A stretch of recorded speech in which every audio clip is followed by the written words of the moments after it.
we're seeing in the United States a lot of talk like this is democratic failure on South Korea's part. This fits into like broader narratives of, oh, the whole world's becoming more authoritarian and democracy is weaker. Having looked at this all morning, I'm like, no, actually, that's not what I see, actually. I see a pretty rude, healthy, thriving democracy that has had a rather weird interaction with a rather bad personality.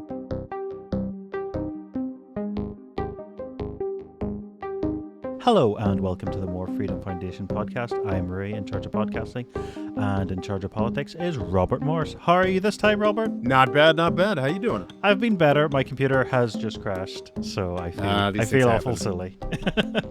Are you aware of a certain region of the world that could do with a restart? Well, today we're going to be talking about South Korea or Korea more broadly, though we're not going to be focusing on North Korea very much. And it's interesting because it's actually a region that I wouldn't say pride myself, but I've made a point of knowing nothing about. Okay, interesting. Deliberate ignorance.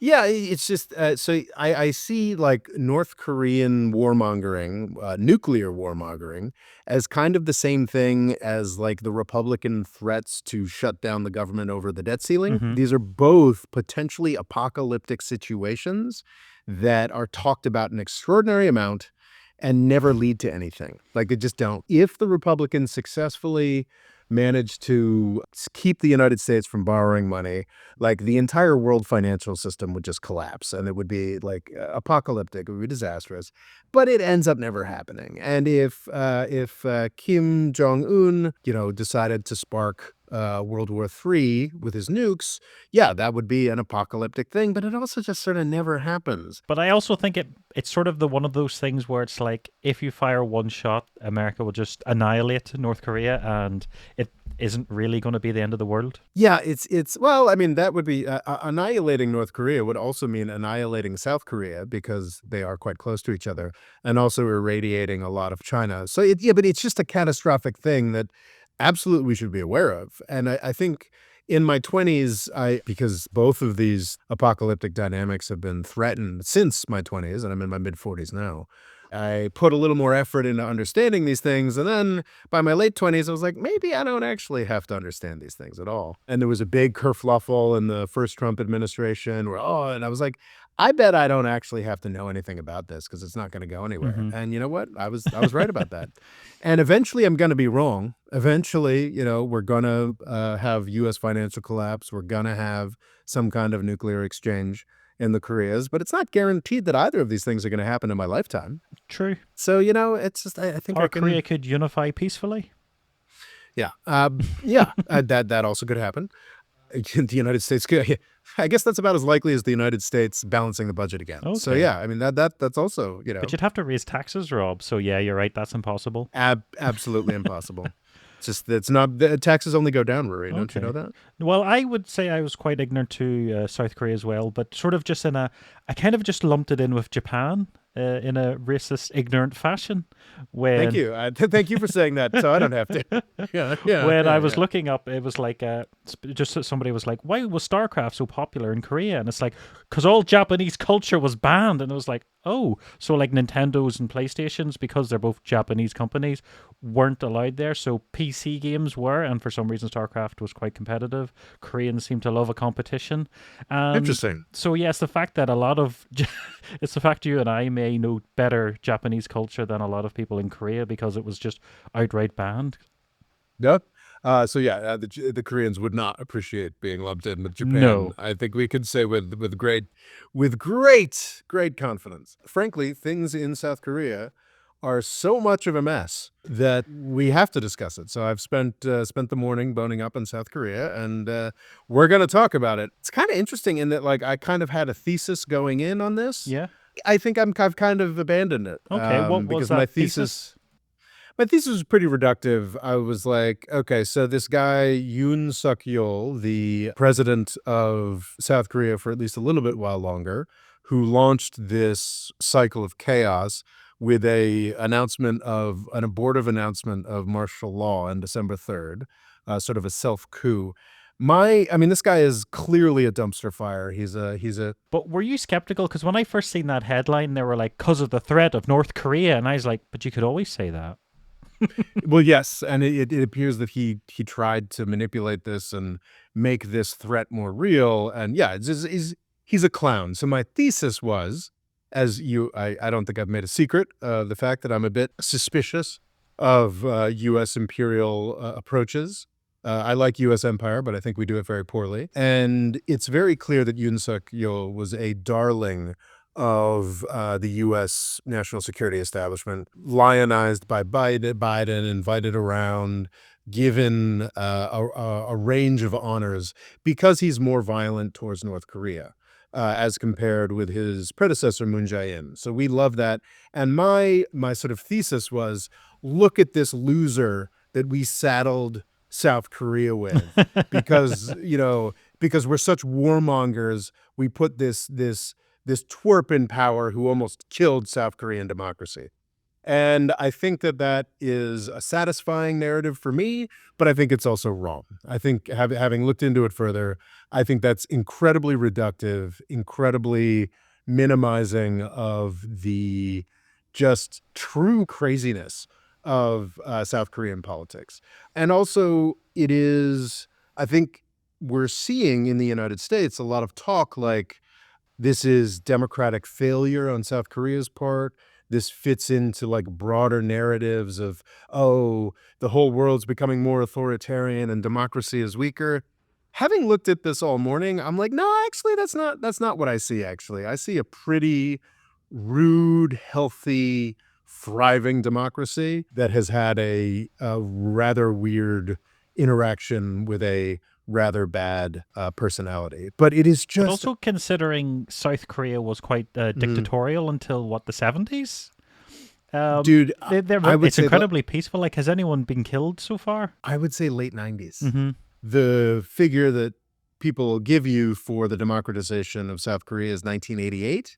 But it seems like even after 1988, it was sort of like ruling party won the presidential races until 1998. So, yeah, like South Korea became a democracy around when I finished high school. And so, honestly, my main takeaway looking at South Korean history is like, I never want to be a South Korean president, Ray. It's a bad You job. say it like it's something you've always had to avoid in your life. It's a bad job. Well, I don't know why anybody would want to be South Korean president at this point. It is it is a bad job. So I was like, I think what changed my initial thesis was I was like, wow, Yoon Suk Yeol Mm-hmm. seems like a real garbage guy. Like, imagine having this much difficulty as South Korean's president. And then I looked back at all the rest of the South Korean presidents.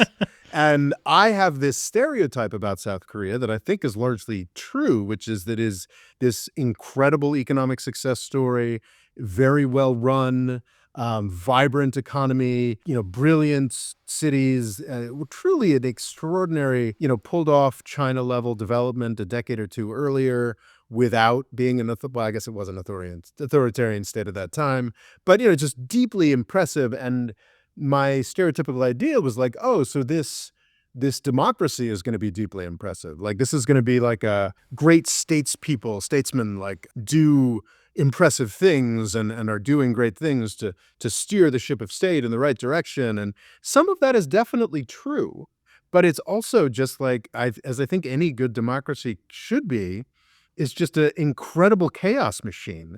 And it just to get this indication of people that have always cared a lot about democracy, fought for their democracy during that authoritarian period against really brutal dictators, and then won their democracy and have continued to fight against each other.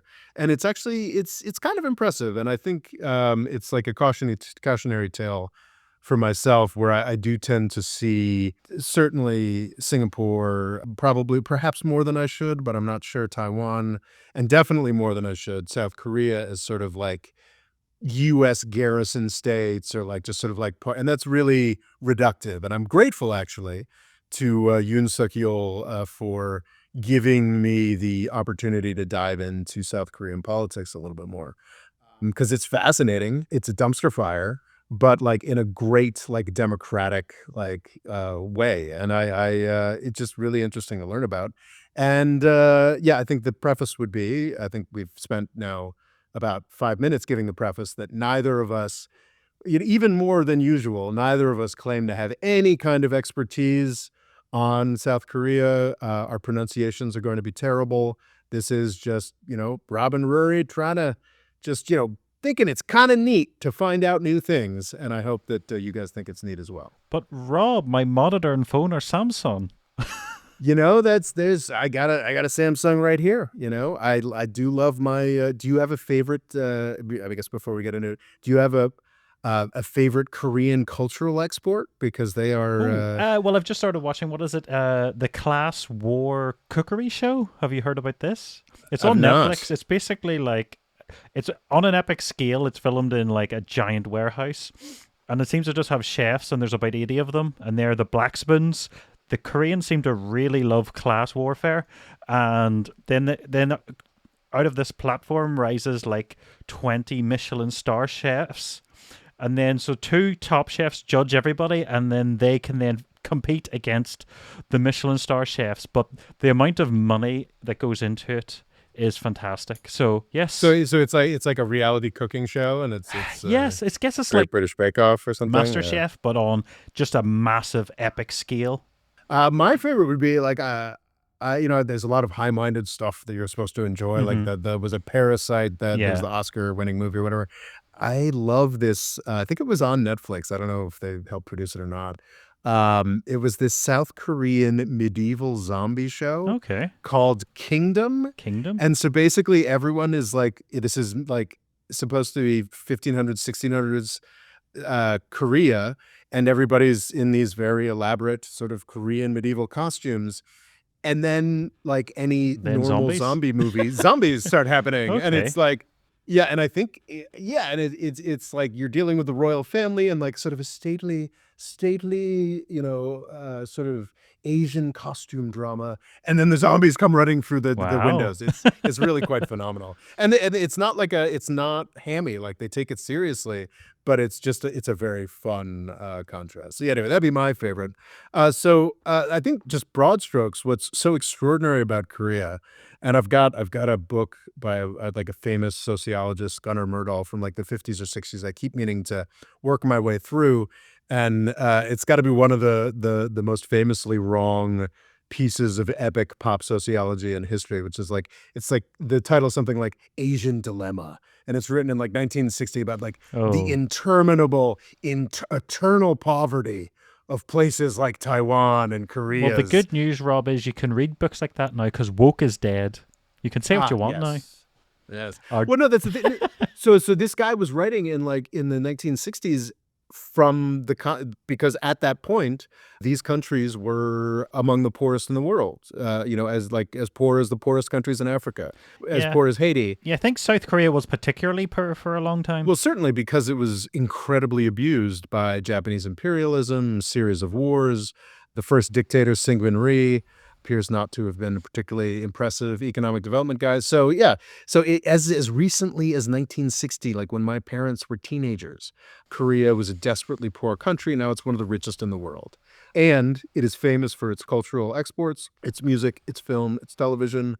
Not quite on the same scale as Japan, but when you consider that, I think it's what, half the size or a third of the size of Japan population-wise, really bats out of its league. Impressive, impressive place.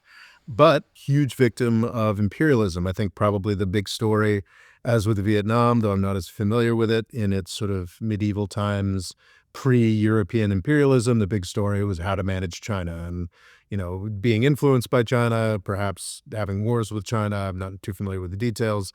Then the big issue became, interestingly, Russia and Japan. It seems like Russia had a lot of influence towards the end of the 19th century. My biggest mistakes of the past year was I was talking about how ridiculous it is that North Korea and Russia are in an alliance. They're on the other side of the world from each other, really.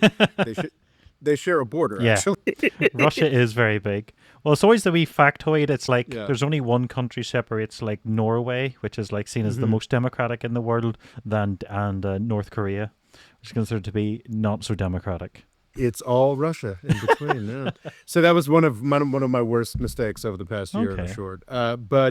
So the Russo-Japanese War, which was a huge deal, the humiliation of the first European power to be fully I think humiliated. also you should look up at what a disaster the Russian Navy was at the time, because one issue Russia has is there's like the Asian part and the European part, so it's like you have to go all the way around the world. I think they managed to, like, as soon as they left like Russian waters, they got to the like near Britain and started attacking their boats out of a panic, and it was like a small diplomatic incident because they were like, "Oh, we thought it was Japan," and you're like, "Oh my goodness, you're not even out of Well, Europe." yeah, I think Japan. I think one Russian navy got utterly destroyed by Japan, and then it took like did it take a year or something for them to get It ended up in for the rest Madagascar and all sorts. It's a fascinating story. and finally got to the Hmm. coast of Korea or China to get sunk by the Japanese Navy again. So yeah, it's a huge humiliation for Russia. Teddy Roosevelt from Mount Rushmore famously negotiated the peace. I think this was in 1905, which sparked sort of the first Russian Revolution. The Tsar was able to sort of keep things together again until World War I, but it was a huge revolution sparked in Russia. 1905-ish, the Japanese, as sort of one of the results of the Russo-Japanese War, get Korea, which seems Oh the yeah, Koreans are yeah, like, great, horrendous. great, great, great to hear that. It's awesome. From at least, why does 1910 stick in my head? But for the first half of the 20th century, more or less. Well, the other horrible thing which is included in that is Korea's had the horrible misfortune of being a bit like the likes of Poland or Ukraine, where other larger powers go through you to attack someone Yeah, else. So quite often, I yeah. think the Mongols Mhm. charge through Korea to then get at Japan. Japan obviously then invades Korea to get to China. So it's had a very unlucky history. It's extraordinary. Just as sort of northern China has a bit of that being sort of a battleground between Russia and Japan, but Korea has that. And certainly, I mean, that you can make a very clear argument that that's still the case today. The Korean peninsula is torn now between China and the United States. But we will get to that. Oh, So in Korean eyes, I think quite correctly, the Japanese are the abusive imperialists. They continued to be abused throughout the period of Japanese domination that ended in 1945 or so with the defeat of Japan in World War II. It's, I guess, a kind of a privilege. You get a kind of a jump start on, unless you're Libya, which was, we talked about this before, right? How the Allies gave Libya back to Italy after World War II, yeah. which is just extraordinary. But unless you're Libya, being imperialized by one of the losers of World War II, just kind of means that you got a jump start. There wasn't the hemming and the hawing or the having to fight for independence a lot of the countries went through. They were straightforwardly occupied by Russia, again, after World War II, and the United States.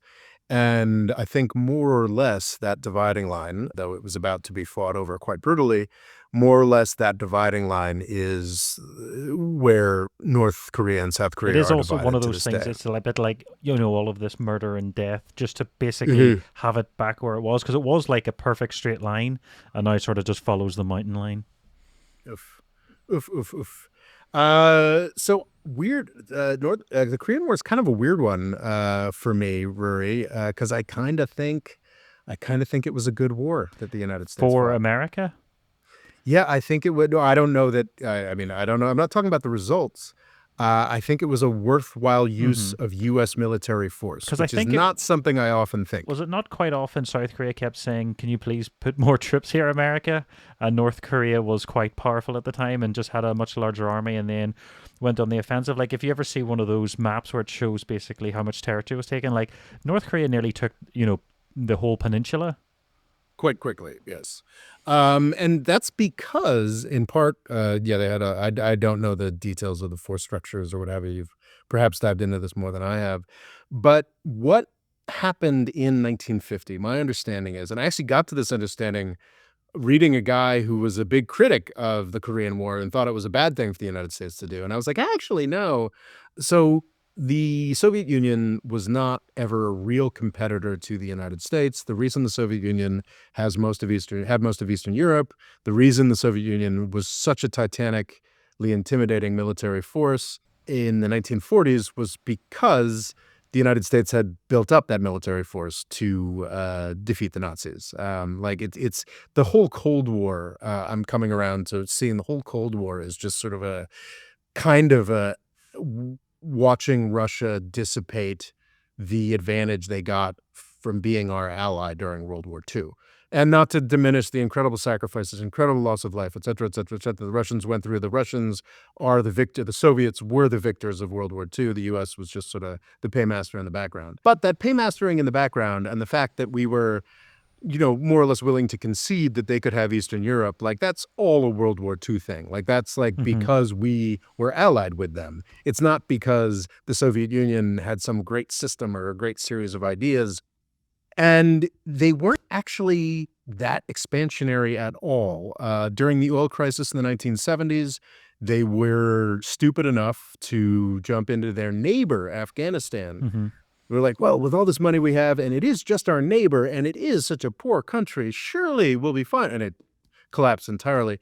But in the 1940s, when when the Soviet Union took over all of Eastern Europe, saw China fall to communism, their ideology. Hmm. They would eventually fall out, but in the 1940s, early 1950s, actually, I think it was actually the death of Stalin in 1953, 54, thereabouts, that was sort of at least the start of the Sino-Soviet split.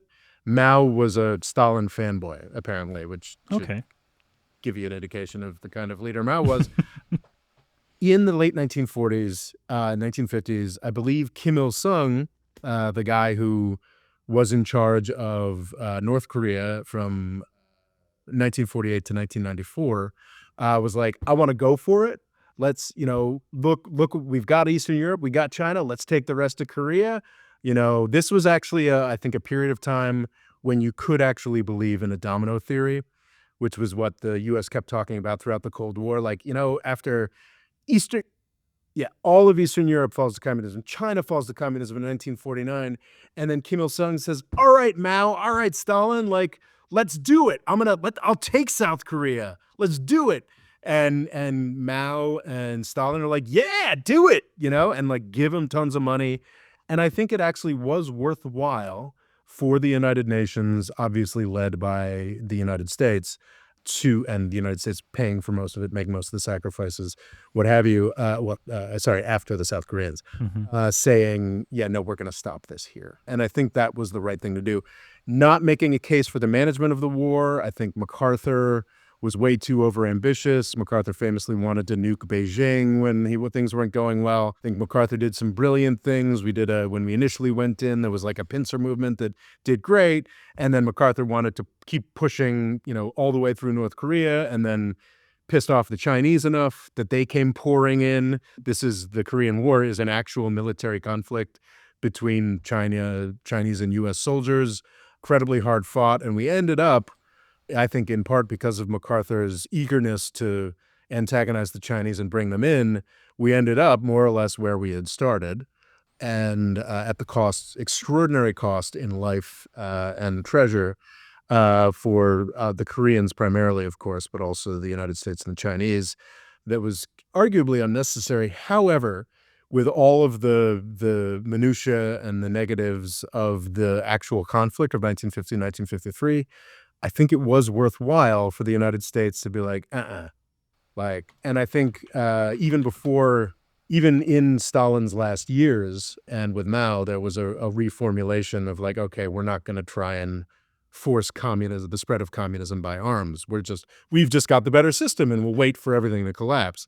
And the United States, after Korea, when it was being more sensible and not idiotic as it was in Vietnam, was like, oh, actually, we've got the better system, and we'll just wait for communism to collapse. And that actually was the right bet. But I think to establish that, like, to truly be like, okay, World War II employee, like you can come only so far and then you're good. I think that was actually kind of a worthwhile thing for the United States to do, which is sort of a weird A rare thing for thing. me. A rare thing. A broken clock Uh, and all that. Yes, a use of a worthwhile use of the U.S. military after World War II is hard to find, but I think the Korean War is one of them. However, South Korea, our sort of client state, was not, or it does not seem to have been a particularly happy place into the 1950s, desperately poor, straightforward dictatorship. It is interesting. So I think it's easy, weirdly, for even us as folks who are very invested in geopolitics and international political questions to ignore Korea. What's interesting is how it wasn't that way for the baby boomers. It's a absurdly unscientific way to look at it. But do Hmm. you know the Billy Joel song, "We Didn't Start the Fire"? This came out in like 1988, so it was like hit me perfectly as like a 9-year-old who likes history or whatever. But I was just reviewing that, and like the Korean conflict gets at least 3 mentions in that song. They say North Korea, South Korea. He named chicks as a U2, Sigmund Rhee, Paola, and Kennedy. Sigmund Rhee is the initial dictator of South Korea. And he also mentions Panmunjom, which is, I believe, the might be the place where the armistice was negotiated. Famously, North and South Korea are not at peace, but I think the cessation of hostilities might have been negotiated at Panmunjom. So yeah, I mean, like, so it was a tremendously significant aspect of the Cold War that it's just not as present. I mean, obviously, I mean, more his father Kim Jong Il was sort of a famous joke because of that South Park movie Team America or what have you. But Kim Jong Un is, we know who he is. He's crazy. What a strange country. But it's not as central to U.S. political views or Western political views as it used to be. So that was sort of interesting. So Sigmund Rhee was, I think, our guy from 1948, and apparently was not much of an economic development superstar. No, Was kicked out in a coup in 1960. Ended up dying in Hawaii, of all places. not a terrible place to die. No, no, not terrible. But still, I mean, so it's for this theme of like, I just really wouldn't want to be a South Korean president. Sigmund Rhee managed to end up in a Billy Joel song, but did not, in fact, end happily. It's not that, not, I don't think that well thought of. Park Chung-hee, another dictator, has a sort of a different reputation. He was in charge it seems as though he was sort of in charge of the junta that kicked out Syngman Rhee in 1960, but didn't sort of formally become the guy until 1962. And Park Chung-hee seems to be pretty well regarded enough for his daughter to win a Democratic presidential election in 2013. And it seems like he's kind of the guy who's credited with the beginning of South Korea's economic miracle. Or I don't know the beginning, but at least the sort of the What was fruition. it that he did? There's a great book called How Asia Works by Joe Studwell. It's an absurd name. Is that his name? That sort of goes in the details there, talking about how it's a differing mix, but it's sort of the sort of basic similar things that Japan, Korea, Taiwan, and China sort of all did fairly successfully. The most important thing that I think that book argues, I don't recall the exact details with Korea, is to pull off a successful land reform. That qualification is important. Successful, not a Mugabe style. Oh, okay. All the black folks go and occupy the white farms, and now we can't feed ourselves. No, like a successful, carefully oriented land reform Also, don't that, kill all your sparrows. yeah, don't do that either. No, Is that a thing that Mugabe did? no, it's something China did. Remember, Mao was like, all these sparrows are eating all the crops. So I think they did a thing even where like people would bang pots and pans until they like died of just exhaustion. And it turned out the starlings ate a significant amount of the locusts. So without them, that's one of the things that caused the famines.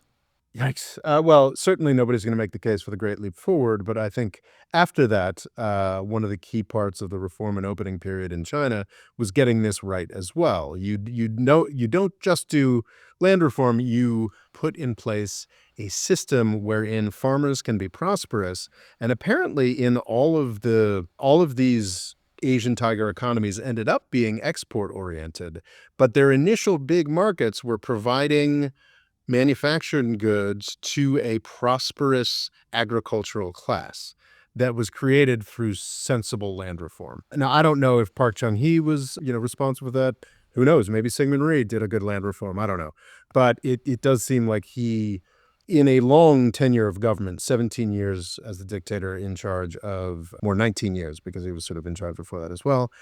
This is the era that apparently gave us the Chaibols, the famous conglomerate, Samsung being one of them, Hyundai being another, or I don't know, perhaps they've consolidated or whatever, but they're these famous family-run. Hyundai, SK, Yeah, LG, some of the biggest yeah. ones. So these famous international brands that we know, but also are these large conglomerates within the Korean economy. Yeah, they try to sort of do a bit of everything. So I think like Samsung, do they make tanks as well, just to show their diversity? Cell phones and They tanks, also make yes. cars, Renault Florence, I think. But yeah, they Okay, just seem all to do right. a bit of everything. So Park Chung-hee, definitely a dictator, seems though, I mean, to be extraordinarily successful, is well remembered enough for his daughter to get elected president in the 20 teens, assassinated. So yeah. So of Korean presidents thus far, we've got kicked out in a coup and assassinated. So that's Korean presidents so far. We do have a period between 1979 and 88 of, it seems like some, I don't know if it's fair to say turmoil, certainly turmoil by the end, but a number of sort of presidents and politicians that I didn't bother really diving in on. But over the period of the 1980s and by 1988, we see real representative democracy coming to the fore in South Korea. I think 1988 seems a little misleading. It does seem like that was the first like more open election, but then there were still military candidates, and it was a sort of an approved party that won. And it's really 1998 where we have the opposition candidate coming to power. That candidate is Kim Da-young or Jung. I'm sorry. Again, our pronunciation is terrible, and I apologize. Seems like a real formative figure for North Korean politics, and also sort of helping to set up a kind of dynamic that he's the guy who formulated the Sunshine Policy with North Korea, sort of not beginning the attempt, because we had before Kim Dae-jung, we had the agreed framework. This is the thing that John Bolton killed. This is essentially the North Korea nuclear deal under the Clinton administration that successfully kept North Korea from developing a nuclear bomb until George W. Bush chose to call North Korea the axis of evil. The agreed framework fell apart in 2003. Who were they? What was the framing for the Axis of Evil? Like, were they helping Iraq or what? Oh, God, no. Do you know what was the Nope. thinnest bit of like excuse to throw at them? Nothing. Just didn't like them. Iran and Iraq absolutely hated each other, and North Korea had essentially nothing to do with them. Just got astray. Didn't have enough Starbuckses. George Bush and Dick Cheney had a 9/11, and they wanted to use it to do military venturing, and that's what they did. Okay. And yeah, I mean, Iran at that point had helped us conquer Afghanistan. North Korea was it was fraying by this point because the Republicans were always a pain in the butt about it in the Senate or whatnot, but it was an existing deal that would have kept North Korea from developing a nuclear bomb. And the Bush administration was like, haha, you're evil. And John Bolton was hired by them to sort of kill the deal. So that's a real shame. But Kim Dae-jung comes to power in 1998. He's the Sunshine Policy guy. He's trying to presumably he tried to keep the agreed framework going. Did not actually work out. I saw some interesting, I think Kim Dae-jung was very old when he came to power, 74, and it appears, I didn't dive into this at great length, but it appears that he had a leading role in the agitation for democracy throughout the period of Park Chung-hee or what have you, and military dictatorship. So it seems like a really impressive dude. There was something in his Wikipedia page, so I don't know if this is actually true, but calling him the Nelson Mandela of Asia, which seems a bit much. Yeah, Seems a bit much. We should do an episode where we award someone the Nelson Mandela of Asia award, just to go through so many historical figures, because it's such a statement. Yeah, that seems a bit much, but he does seem to have been very impressive formulator of the Sunshine Policy, guy who led to great democracy. And then we sort of get into this next era, which is, I mean, we're essentially on the sixth. South Korean presidents have 5-year terms, and they have one of them. Maybe something America should have. You wouldn't have any Trump. Oh, I don't know. I kind of like the two terms. The idea Oh that yeah, like yeah. you can be there for 8 years if you're worth it. Kim Dae-jung's the first like real like democratic leader. So one, two, three, four, five. Yoon Suk-yeol is the sixth of these guys, and Kim Dae-jung seems to have retained respect and whatnot. That is not true of any of these other presidents, with the possible exception of Moon Jae-in, but we'll get there when we get there. Okay. Roh Moo-hyun, I think, is seen as some more of a direct successor to Kim Dae-jung, 2003 to 2008. A lot of people remember him very fondly. Seems like he was probably a little more open to, like Kim Dae-jung, he was more open to North Korea, or at least tried to be. Of course, during the Bush administration, that's a difficult thing to be. I guess that would have been. I can't recall exactly when North Korea detonated its first nuke, but I think it's probably during the Roh Moo-hyun finished his time in power in 2008, found himself under a lot of corruption investigations, and killed himself. Okay. Yeah. Yes. Was he the one that was sort of a cult leader? Oh, I don't know about that. Okay. Is that I didn't go into detail. Is that more of a the Park Gwen-hye, the daughter of Park Chung-hee? I'm not. Yes, that's what I'm thinking of. Sorry. I didn't get into the details of that scandal, but it's just. Yeah, so and it's interesting. Apparently, Roh Moo-hyun is very well remembered because this is a point of real economic emergence for South Korea. The financial crisis, I didn't even think about that. The Asian financial crisis, 1997, was really, really damaging to South Korea. But I think it was that How Asia Works book makes the argument that actually South Korea is one of the places that had the rare, like, completely successful IMF package, Oh wow. because it had reached a level of economic development where actually what it needed was for some of these chaebols to be broken up a little bit and for some real economic competition to be introduced. So weirdly and incredibly rarely, an IMF restructuring deal actually helped a country to move forward and reach a new plateau. So with Roh Moo-hyun, they had sort of fully emerged from the Asian financial crisis. I guess we're getting into the era of cell phones there. They're not quite the era of smartphones. Oh yeah, but they were still making a hell of a lot of technology at the time. Yeah, I mean, Korean cars, I assume it wasn't just smartphones, like But also LG as well were making TVs for a long time before that, and diggers. Yeah, very very industrious. so he's better remembered, but it is worth pointing out that he killed himself. Yeah, it's very sort of 2008. Roman Emperor esque. Yeah, it. I'm not sure. Yeah, maybe, but it's just sad, is what it is. It's very sad, and adds to God. I really would never want to be a South Korean president. Doesn't work out well for these guys. Next up is Lee Myung-bak. He was characterized by a more hardline approach to North Korea. All of these folks managed to preside over since 1997 anyway, managed to preside over pretty large-scale economic success, because that is absolutely the story of South Korea since the Asian financial crisis, is sort of rampaging economic success. However, when he got out of power, he found himself under corruption investigation and ended up in jail. Oh, he didn't kill himself. No, did not kill himself, Okay. but was incarcerated for a period of time. Apparently, death or incarceration or fleeing the country into exile Hmm. is pretty much how you end your periods of power in South Korea. Well, because I think a lot of criticism is they're very close to. Is it the Chaibaos? Is that how you pronounce it? The chai balls, yes, yes. Chaiballs. So these are the companies like Samsung you've heard about that. They're almost government companies that Yeah, are private for sure. companies and are given huge support, but it seems like there's very entwined and quite often people high up in these companies, if they do crimes, don't really suffer the consequences. So yeah, I think it could just be being so close to all this corruption means that once you're done, you're in jail or Yeah, dead. yeah.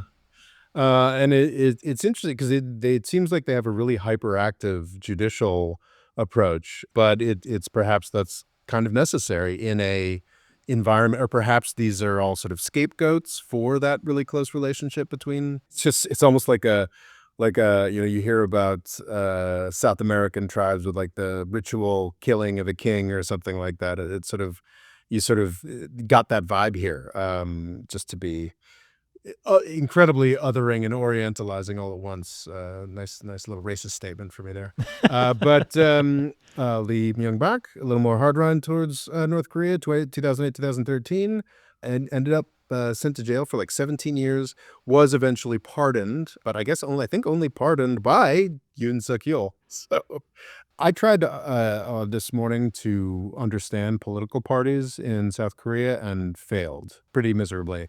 My understanding is that the parties are rather weak, and it becomes quite Except for the main two, yes, the main two. the Democratic Party and the People Power Party. Well, the People Power Party used to be like the Grand National Party. So, like the People Power Party, like, sure, I mean, they don't last very long, is what I'm saying. And the Democrat Party seems to have been like a different kind of Democratic Party, where a different time, and like, which, it doesn't seem like these political parties, as was certainly the case in the first 30 years of US democracy, don't seem to really represent solidified things. They're sort of coalitions for the purpose of an election or two that, can last for an election or two, but don't seem to be that. So I didn't fully grasp how these things worked, but I do think that the more hard line to North Korea, Lee Myung-bak was pardoned by the more hard line Yoon Suk-yeol. Lee Myung-bak was followed by Park Geun-hye, the daughter of Park Chung-hee, who I think didn't actually finish her time as president, was president between 2013 and 2017, and ended in a pretty spectacular corruption Was she the one that had the shaman she was paying millions? that, I didn't have the chance to run that down this morning, but if I recall correctly, I believe that's the case. So yeah, I mean, North sort of Korean religious environment is kind of fascinating. It's a huge, I think it's like 30-40% Christian, Okay. which is can often be surprising. A lot of very dedicated Christians that also tend to occupy a large role in politics. So the details of that are interesting. But what does that actually mean in terms of religious practices day to day? I have not dived into this at any length, and I figured it would be hard for me to talk about this shaman controversy without sounding weird and belittling and othering, so I decided not to look Well, I into it. think that the people weren't happy when they found out about it, so I don't think we're othering. I think it's just she was a very unique individual. Yes, and she went to jail. I think some of the sentences were for decades or something, but then she was eventually pardoned by her successor, Moon Jae-in. And Moon Jae-in, I was like, this was part of my thesis of like, finally they've got good government, and da da da da da, and then we bring in this warmongering lunatic. Moon Jae-in appears to not be in jail, hasn't killed himself. However, I looked into it, and there are corruption proceedings currently active against him. So he's still got a chance to go to jail. Just avoid Hawaii, is that what you're saying? Well, or maybe go to Hawaii right now. I don't know. Maybe get ahead of the game. So Moon Jae-in had the fortune, I don't know, of sharing time in power with Trump, and Trump's sort of very vocal dispute with North Korea's Kim Jong-un, and then summit with Kim Jong-un. I think Moon Jae-in was also willing to do his own, going perhaps beyond the sunshine policy, was very willing to meet multiple times with Kim Jong-un, and had a lot of great hopes around peace and reconciliation that, unfortunately, if you are looking to Donald Trump to lead a process like that, he's certainly going to show up for the photographs. But also certainly in Trump's first administration, when he was willing to do really dramatic things for peace, but was surrounded by John Bolton and a bunch of other warmongers, didn't seem to lead into much. And Yoon Suk-yeol did barely win an election. He did win an election. An amusing detail about Yoon Suk-yeol is apparently the way that he came to prominence in Korean politics was by prosecuting former presidents. Oh, well, it's a successful way. Yeah, I think Better I than think he might have, assassinating them. I think he might have led the prosecution of both Lee Myung-bak and Park Geun-hye. So Yoon Suk-yeol was more to the taste of Joe Biden and Washington, D.C. militarism. and was rewarded for that. He's been incredibly aggressive towards North Korea, a more hardline approach, which, you can kind of understand. Kim Jong-un is a real pain in the butt. I Yeah. think really like going through this history of Korean presidents and whatnot this morning, I did get more sympathy for South Korean presidents. It makes sense to alternate a peace platform with more hardline. It seems like Moon Jae-in really went whole hog for peace, so it kind of makes sense and didn't get anything out of it. So it kind of makes sense. It's time for a more hardline But president. when you say peace, what do you mean? Because they're not, actively at war. I know on paper they are, but do you know what I mean? They are at peace. They are in a ceasefire. Hmm. Well, they're in a ceasefire, but it is, I think there's what, 20, 30,000 US soldiers, let alone how many Korean, North and South Korean soldiers are policing this border. I think famously Kim Jong-un abandoned the official policy of North Korea being reunification, but I think the official policy of both countries since the 1940s, maybe no longer the case, was reunification. Hmm. So being peaceful means like building bridges. Was it under Moon Jae-in or an earlier president where it was like allowing people, family members who hadn't seen each other for 50 years to go visit each other, stuff like that? And I think there's a very small like work exchange program where some North Koreans can work in South Korea for a bit. That's a key, and I think there might is there actually a facility on the demilitarized zone, which is for like economic cooperation or what have you? North Korea is a tremendously poorly run, weak place that benefits a lot from South Korean presidents that want to be generous. So that's an Hmm. aspect too. But also because it's so poor, small gestures can have a huge impact on the country. Exactly. So that was Moon Jae-in's deal. So I was kind of like, oh, and then we forced this warmonger on. So I think it kind of makes sense. You try peace for 5 years and you get a thrown in your face. Well, then I guess it's time for a more hardline guy. Not revised my estimation that Yoon Suk Yeol seems to be a tremendous clown. It was the wrong choice for the next hardline right wing Korean president. He seems to be spectacularly unpopular. He was spectacularly popular with Joe Hmm. Biden. Really loved by Joe Biden. And he specifically, as a politician, and Korea got some huge gifts from Joe Biden. He got a state dinner. There's an amusing. I actually didn't see the clip, but I certainly remember the dynamic. In April 2023, he came for a state dinner, and he got up and sang "American Pie," which is a classic U.S. Standard, Hmm. to everybody's Wow. delight. To everybody's delight. And now I knew if I had my chains that I could make those people dance and maybe they'd be happy for a while. 20th of March 2024, he got to host the third and I assume the last of Joe Biden's rather risible democracy summits, where democracy was supposedly a big priority for the Biden administration before it became genocide. And so in the era of Biden genocide, he got to throw the "Aren't we democratic and amazing" party for Joe Biden, which was a great honor. So yeah, I mean, this was somebody in Washington, D.C. really loved. The Korean people did not love this guy. And his declaration of martial law on December 3rd seemed to have been, I saw some indication of cooperation with South Korean military figures to attempt to prompt a real like incident between North and South Korea to Wow. justify this martial law, which is Terrifying. that's real terrible stuff to be Well, doing. that's a proper like Ukraine Russia war, but like suddenly because you've already got your dug in trenches, and oh yeah, it's horrific.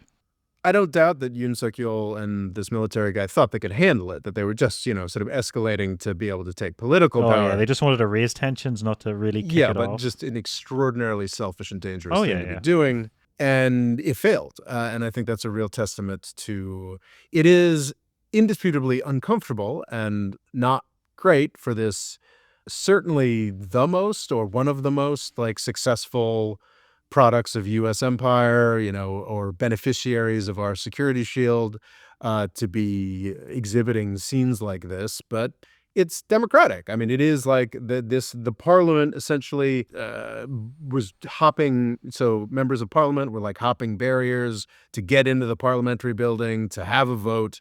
I mean, it's actually kind of inspiring. It's like really impressive stuff. Held a vote. Sort of faced down the military units that were trying to keep them from doing it. Martial law was rescinded by the parliament. He backed down rather quickly. And then apparently there was it was a weeks long standoff where he holed up in his presidential palace, refusing to be arrested. A lot of his supporters sort of defending. His supporters, and I thought at least for a little while, like the South Korean equivalent of the Secret Service, which is weirdly, uncomfortably Civil War-ish. So that was finally resolved on Wednesday, January 15th. He was taken into custody. He has been suspended from his presidency, and his impeachment proceedings are undergoing. I gotta believe that if Park Geun-hye was removed for some corruption and talking to shamans, I would assume that Yoon Suk-yeol will also be removed. And it seems that when you remove a South Korean president, and I mean, Park Geun-hye, lasted 4 years. I mean, this guy is only 2 and a little more years into his term, and I would expect, or at least I think it's probably much more likely, that he will be losing his seat as South Korean president. So I don't know. I had a reductive story. I wanted to talk about U.S. warmongering inflicting this bastard on South Korea, but I don't think that's actually true. I think this guy was just a bad politician, and I think it's been resolved. Do you think Korea is a country other countries can learn from or copy? That's a great question. I did a short recently.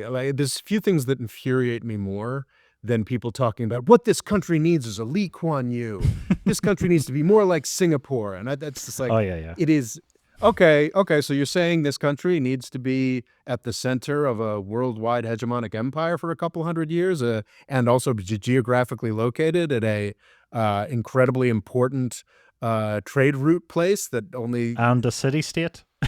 Yeah, it's nonsense, frankly. Singapore, South Korea obviously has a range of geographic and geopolitical quirks that are unique to South Korea, but I do think there is more to be learned from South Korea as a development role model. Very worried about South Korea. Because the Economist I keep banging on about, Dave McWilliams is always like, "Oh, Korea's so good; it's a country you need to copy." And I think on paper, South Korea looks brilliant. Weirdly similar size to Ireland, South Korea. If you look at them, even the shape's similar. But it seems to be like leading the world in all the worst things for like developed countries, like elderly poverty, low birth. Oh yeah, the low birth rates. It's like it is skyrocketing ahead of the rest of the world in low birth rates, air pollution, gender inequality, working hours. They seem to work some of the longest hours in the world. High youth unemployment, and also huge suicide rate. Because there's this whole trend to get into these top companies, and if you don't, you're kind of in trouble. I think it's a fascinating, like almost spiritual question. Like, what does that mean if your grandparents were incredibly impoverished agricultural workers, as they had been for thousands of years, and you're trying to get a spreadsheet job at Hyundai? I can't imagine what that could do to a society. And I think that too provides incredibly valuable lessons that everybody can learn from. And yeah, it's true, we haven't talked about that at all, but the degree to which South Korea, I'm always actually a bit of a natalist. Like I'm very much, I've certainly not like Elon Musk about it. And I am 45, have no children of my own, nor any in prospect. So it's a bit ridiculous of me, but I am someone who's concerned about like dropping fertility rates. And I do think that is at least not an instant catastrophe that like Elon Musk is talking about, is a real challenge that a lot of countries have to figure out. And South Korea is in a kind of catastrophic, sort of demographic profile. I think it will be the first country to have like as many people in retirement than are working. Relatively soon, right? Yeah, it's like in a decade or two. Yeah. So it is, I don't know if it's shrinking yet, but it might be getting there. So yeah, there's South Korea has so much to recommend it. The culture, the And wealth, one more thing that's very worrying, if you'd like to hear. Another way you're always worried about the big seven in America, the big seven hmm companies that, hmm a lot of the world's finance is based on. So about 50% of the stock market is about like of the top, they're about, what do you call it, like 38 companies. hmm 50% of South Korea is five. Wow. Yeah. So Yeah. yeah, it's a very unique place, and I think there's not much for. It's one of those things. I think it's very difficult for other countries to copy what Korea did. It's an incredibly unique situation, and it does have a very terrifying neighbor on the doorstep. hmm So Yeah, no question. But it is a fascinating place, and I am grateful to Yoon Suk Yeol for forcing us to pay attention yes, to a with his fascinating country shenanigans. with hopefully a bright Indeed. future. Here's hoping. Here's hoping. All the best. Catch you next time. All right. The More Freedom Foundation is also available on YouTube and TikTok. Rob's Twitter is RobOLaw, and he's also written a book called Avoiding the British Empire, What It Was and How the US Can Do Better. And music provided by Kevin MacLeod.